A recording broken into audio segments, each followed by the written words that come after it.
반갑습니다. 저는 군산의 성악교회에서 목회를 옆에서 돕고 있는 사람입니다. 반갑습니다. 눈이 잘 안 보여서요.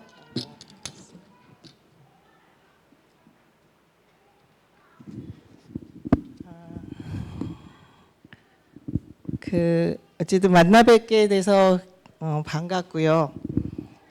문 목사님께서 저한테 2번 부탁하셨어요. 근데 제가 여기에 있을 자리는 아니다 싶어서 작년에 저희 교회 최 장로님을 추천해서 말씀을 나누셨고요. 기억하시는지 모르겠습니다. 이번에 또 부탁을 하셔서 제가 고민을 많이 했습니다. 그런데 이제 제가 이 자리에 있을 만한 사람은 아닌데 문 목사님은 목회의 여정을 나누고 싶어 하셨던 것 같습니다. 그래서 순종했습니다. 실은 또 다른 고민도 있었습니다. 저는 원래 말이 어둔하고 이과적이다 보니까 드라이합니다, 사람이. 그래서 들으시면 아시겠지만 그리고 또 말이 느려서 다른 분이 2마디 할 동안 저는 1마디 합니다. 그래서 들으실 때 답답하시더라도 이해해 주시기 바랍니다. 그래. 네. 그게 다.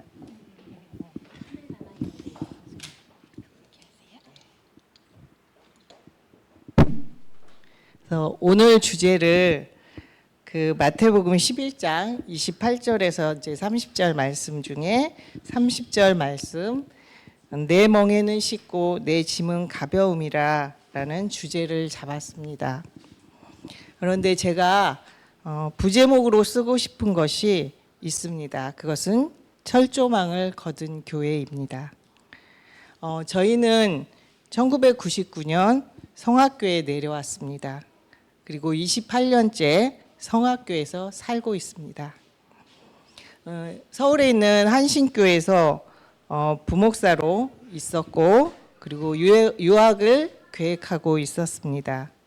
한신교회는 크다 보니까 부목사님들이 유학을 가는 경우들이 많았어요.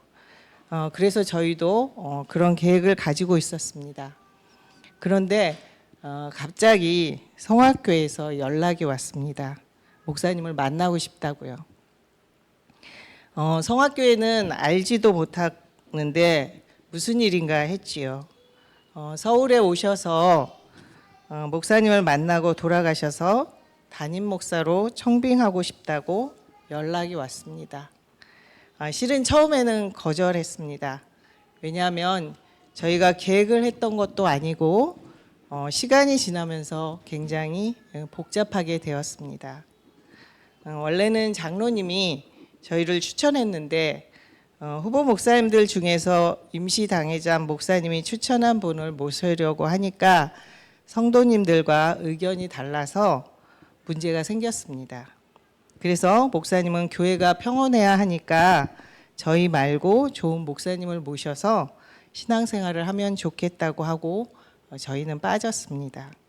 근데 한 달 후에 다시 연락이 왔어요. 장로님들을 설득했다고. 그 사이에 성도님들이 차를 가지고 다른 교회 예배 다니고 하시면서 갈등이 굉장히 컸었던 거예요. 그래서 목사님이 안 오시면 교회가 갈라지니까 장로님들 설득했으니까 목사님 꼭 오십시오라고 했습니다. 목사님이 그러면 나한테 일주일 정도 시간을 달라고 그리고 기도한 후에 결정하겠다고 했고 기도하면서 그 당시에 이제 담임 목사님이 이중표 목사님이셨어요. 기억하시는 분도 있으실 수 있는데 이중표 목사님과 다른 목사님들께 의논을 했습니다. 이중표 목사님을 비롯한 모든 분들이 그렇게 갈등이 많은 교회는 안 가는 게 좋겠다라고 하셨습니다. 그런데 이제 저희 목사님이 안 오시면 교회가 갈라진다고 하는 그 말에 목회자는 교회를 위해 있는 존재인데 정말 교회를 위해서라면 내가 어떤 길이라도 가야 되지 않겠냐고 이렇게 저를 설득했습니다. 실은 저도 반대했거든요. 그리고 저는 서울에서만 살아온 사람이기도 하고요. 저희는 이게 하나님 뜻인가 보다 생각하고 성악교회에 왔습니다. 근데 와보니까 성악교회 상황이 녹록지가 않았습니다. 그 지역에서 성악교회는 싸우는 교회, 누구네 교회, 그리고 대형 금융사고가 전국을 떠들썩하게 했었는데 그 사건의 중심에 있었고 2건이나 있었습니다. 후유증도 아주 컸습니다. 교회의 쇠락한 모습이 눈에 들어왔습니다. 교회 출입문은 바람만 불면 덜컹거렸고 비만 오면 비가 새서 재단의 양동이를 몇 개씩 놔야 했습니다. 철탑은 다 녹슬어서 성악교회 팻말이 2개는 떨어지고 2개는 덜렁거리고 그런 모습이었어요. 교회와 교육관은 장로님 땅 안에 있었고 사방이 철조망으로 둘러쳐 있었습니다. 장로님 땅을 밟아야 교회의 출입이 가능했고요. 그리고 오랫동안 땅 문제로 갈등이 깊었습니다. 길을 막겠다, 땅을 사라. 그렇게 비싸게 팔면 안 사겠다 하면서 문 목사님은 초기에 저희 교회에 오셨었어요. 그래서 그 당시 저희 교회의 모습을 기억하실 겁니다.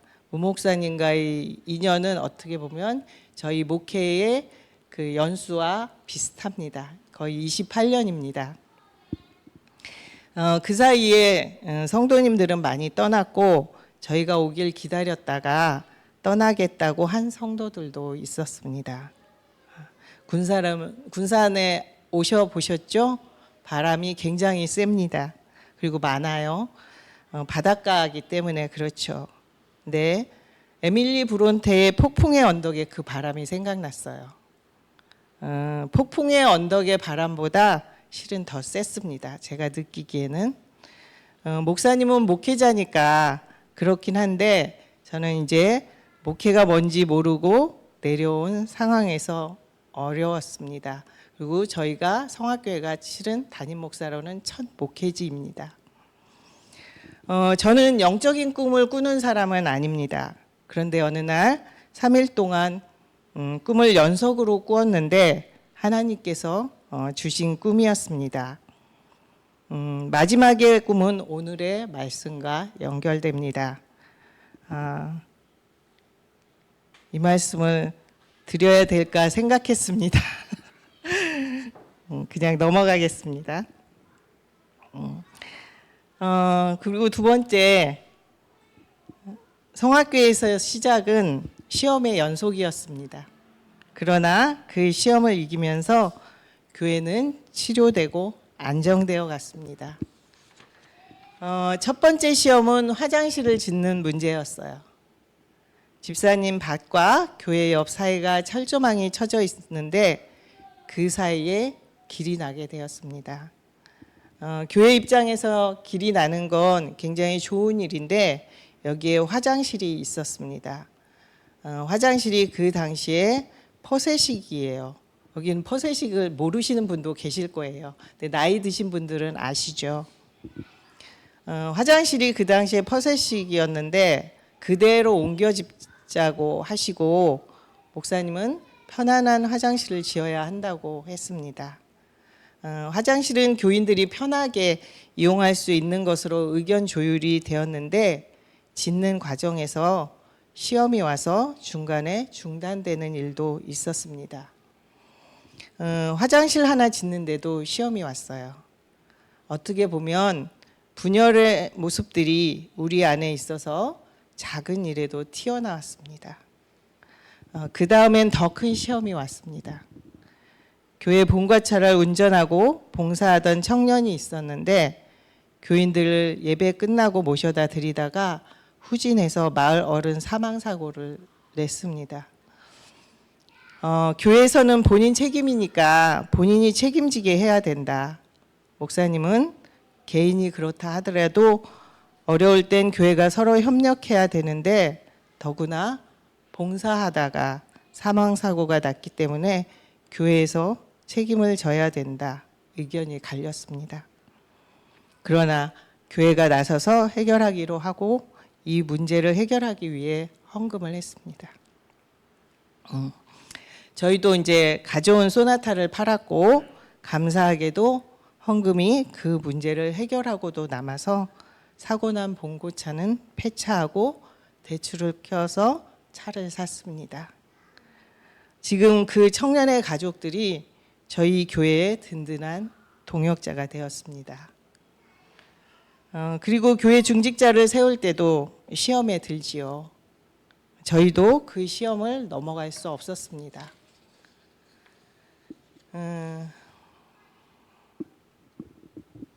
어린이집을 운영하는 문제와 땅 문제가 있었습니다. 오랜 시간 묵혀온 갈등이었습니다. 어린이집을 처음 세우신 분이 미국에 가셨다가 돌아가시고 그 자녀들이 이건 교회가 했으면 좋겠다 이렇게 주장하셨어요.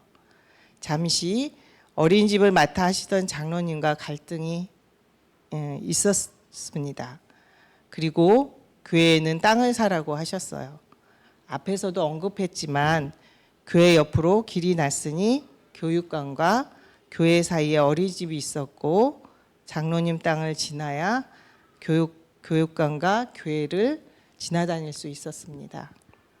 근데 하나님께서는 어린이집 문제도 해결하게 하시고 땅도 사면서 많은 문제를 해결해 주셨습니다. 어린이집과 땅 문제를 해결하면서 교회를 둘러쳤던 철조망이 걷히고 교회는 하나님 뜻에 더 나아갈 수 있었습니다. 결국 시험은 개인의 생각과 욕심 그리고 하나님 뜻 사이에서의 시험입니다. 하나님의 뜻을 따를 때 그 시험을 이길 수 있게 되는 것 같습니다.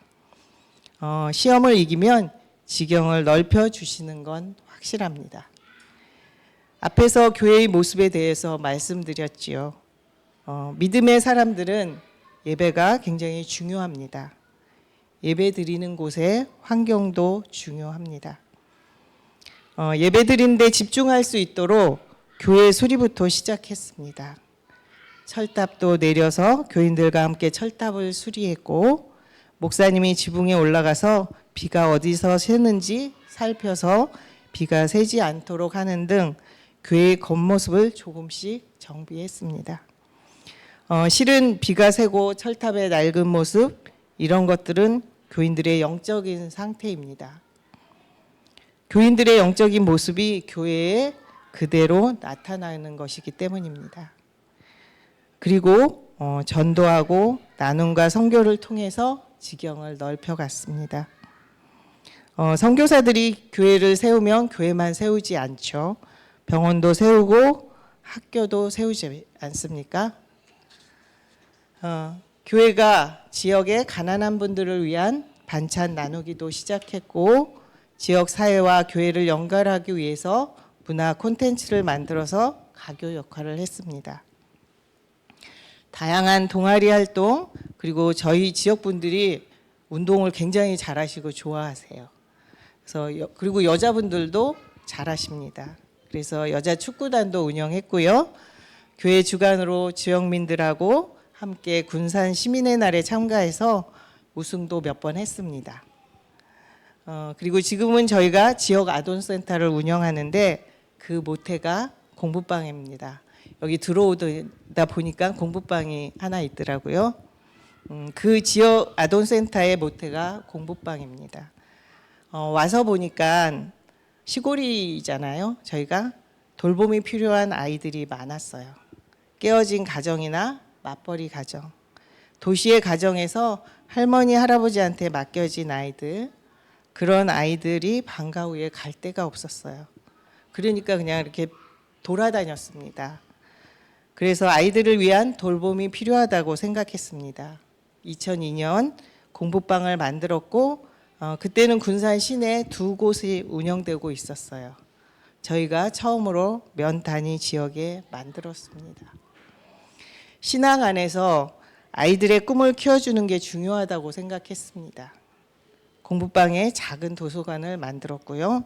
지금은 작은 도서관이 많잖아요. 그때는 그런 개념이 없었습니다. 아이들이 책을 읽으면서 그들의 꿈을 키우는, 그리고 커서도 책 한 권 읽으면서 행복한 그런 사람으로 크면 좋겠다. 그런 꿈을 꾸면서 시작했습니다. 그리고 더 나아가서 마을의 도서관이 됐으면 좋겠다고 생각하면서 공부방을 시작했습니다. 책구비는 교회에서 협력하고 저희들이 가지고 있는 돈을 합해서 400만 원 정도의 책을 샀고요.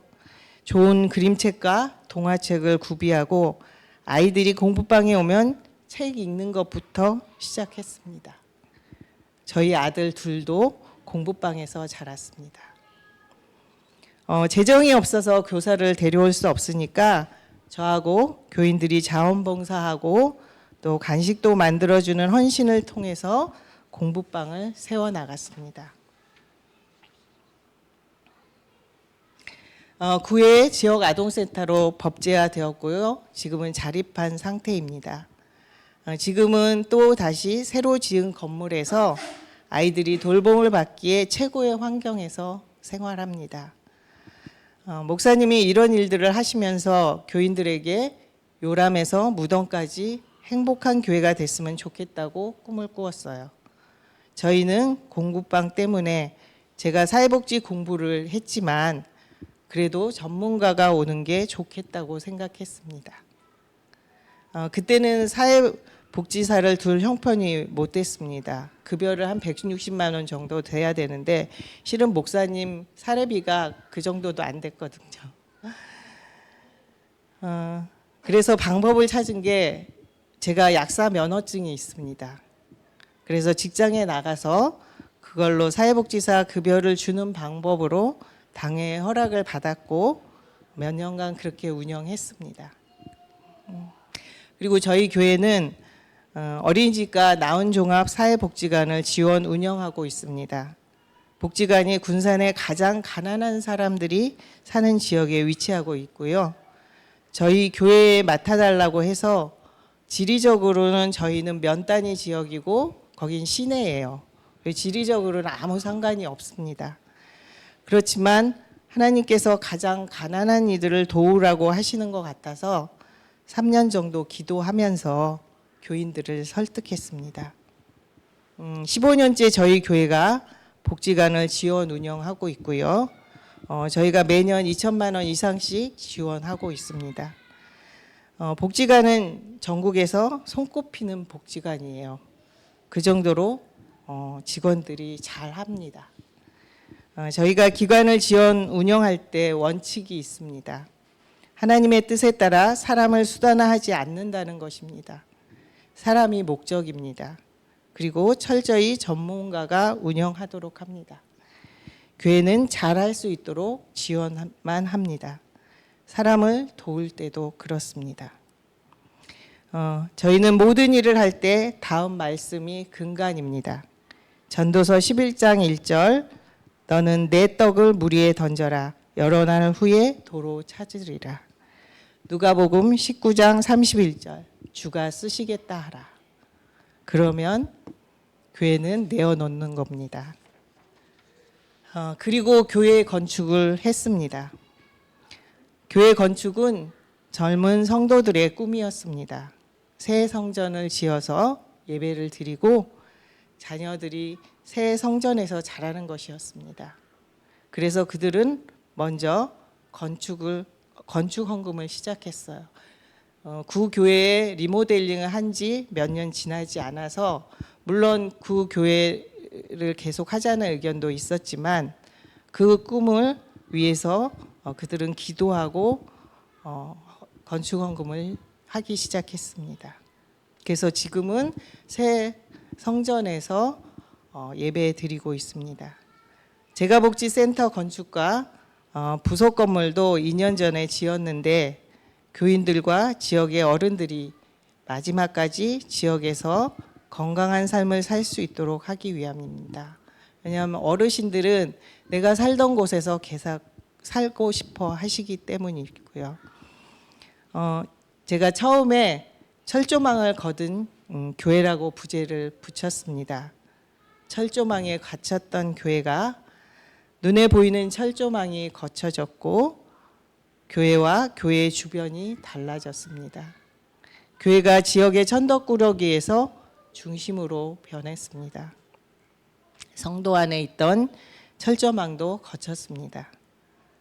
사람은 같지만 어둠이 아니라 하나님의 빛이 우리 안에서 빛나고 있다고 고백할 수 있습니다. 마태복음 25장 21절 한번 같이 찾아볼까요?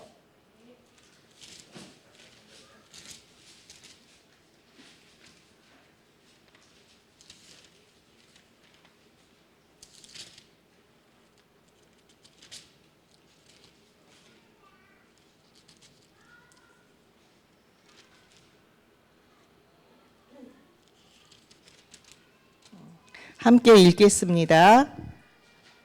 그 주인이 이르되 잘하였도다. 착하고 충성된 종아, 내가 적은 일에 충성하였음에 내가 많은 것을 내게 맡기리니 내 주인의 즐거움에 참여할지어다. 아멘. 실은 제가 PPT를 준비해 왔는데 뭔가를 잘못한 것 같아요. 그래서 보여드리고 싶은 PPT를 보여드릴 수가 없습니다. 그래서 이어가겠습니다. 마지막으로 저희 교회는 공동체성 회복과 지역이 함께 사람을 키우는 교회를 위해서 기도하고 있습니다. 무디교회에서도 함께 기도해 주시기를 부탁드립니다. 아나니아와 삽비라에게서 인간의 이기성을 봅니다. 교회 공동체를 파괴하는 이기성을 극복하는 것이 하나님의 뜻대로 사는 것임을 성경은 말해주고 있습니다. 특히 요즘 젊은 사람들의 가치관은 저희하고는 또 다릅니다. 개인적이고 경쟁적이고 능력 위주의 굉장히 계산적이죠. 그리고 경계가 분명합니다. 사회가 또 그렇습니다. 그런데 하나님의 뜻은 나누는 거고 함께 하는 거고 함께 모이는 겁니다. 그럼 이 간극을 어떻게 메울 것인가? 저희도 고민하고 있습니다. 우리가 신앙으로 살면서 행복한 모습을 보여줘야 되는 거겠죠. 사도행전 2장 44절에서 47절은 초대교회는 음식을 나누고 기도하고 찬양하고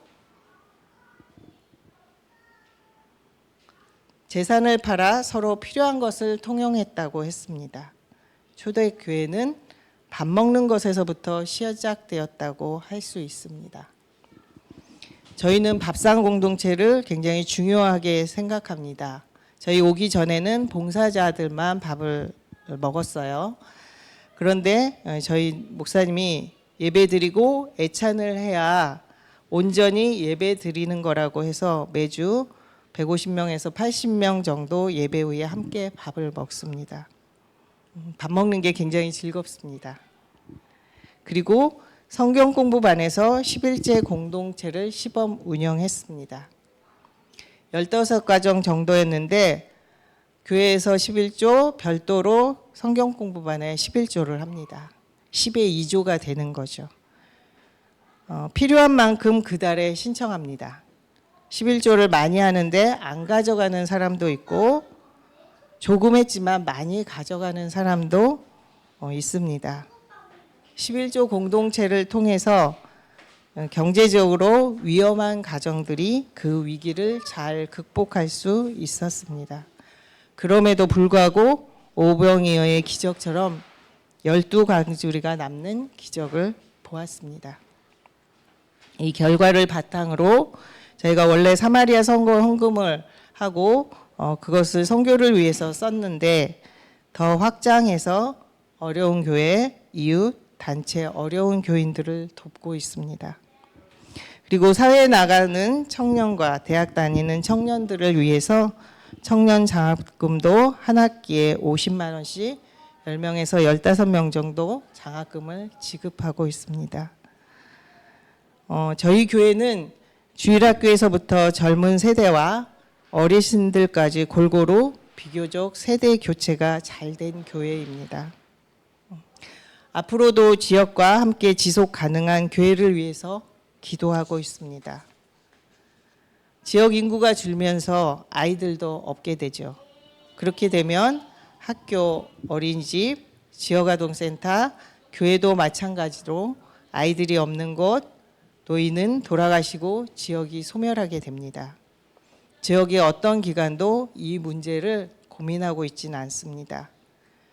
그래서 저희는 작년부터 그리고 올해는 그걸 목표로 지역과 함께 신앙, 주거, 교육을 함께하는 다음 세대가 자라는 곳으로 기도를 시작했습니다. 저희 교회는 감사하게도 43년간 목회자 3분이 교회를 섬겼습니다. 저희가 3대째입니다. 지금까지 목회는 성도들과 함께 사는 것이었습니다. 남은 9년도 그렇게 살아갈 것입니다. 주님이 허락하신다면요. 다음 세대의 목회자를 위해서 기도하고 있습니다. 무디께에서도 기도를 부탁드립니다. 28년 동안 하나님께서 동역자들을 세워주셨어요. 정말 감사한 일입니다. 사람이 없다 했는데 지금 보면 동역자들을 많이 세워주셨고 시험과 훈련을 통해서 하나님께서는 기적을 보여주셨습니다. 지나온 길을 보면 십자가가 가볍다고 말씀하셨는데 맞습니다. 책은 실은 몇 권이라도 읽을 정도입니다.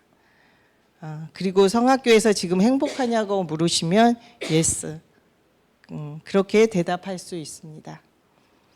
신앙적으로도 고백하고요. 그리고 의학적으로도 증명되었습니다. 작년에 이제 제가 어떤 의사 선생님이 뇌와 감정 상태에 대한 검사를 한번 받아보실래요? 하고 권하셔서 검사를 했습니다. 저도 이제 나이가 들어가니 갱년기도 왔고 갱년기를 지나고 있는데 당연히 몸도 아프고 노화도 오지요. 그런데 그 검사 결과 의사 선생님이 그 결과를 보고 자네 운해가 50%씩 균형이 잘 잡혀 있고 잘 쓰고 계시네요 라고 말씀하셨고 이 나이에 스트레스가 없는 분도 있네요 라고 오히려 놀라면서 말씀하셨습니다. 그래서 참 감사했습니다. 주님께서 물으십니다. 너는 행복하냐고, 나를 사랑하냐고 우리에게 물으십니다. 기도하시겠습니다. 주님의 은혜로 무디교회와 함께하게 하심을 감사드립니다. 저희를 성도로 부르셨으니 하나님의 말씀으로 살게 하시옵고 매일매일 하나님의 은혜를 누리게 하옵소서. 예수님의 이름으로 기도합니다. 아멘.